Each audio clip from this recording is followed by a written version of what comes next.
I get a lot of questions about running.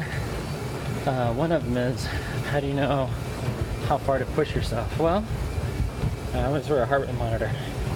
So when I was running just a little bit ago at a sub-8 pace, my heart rate was up in 160, 170 range, and now I dropped down to just walking at 4 miles per hour, which is a good healthy pace, 15-minute pace, and my heart rate has dropped to 121. If your heart rate's having trouble dropping, well, it could be too much stress. It could be that you were dehydrated, you didn't eat right, you didn't sleep right. So yeah, a lot of factors play, but another one is that you push yourself too hard. So your recovery rate may be too long. Anyway, yeah, always consult with the doctor. And this is the Samsung Gear S2 Classic.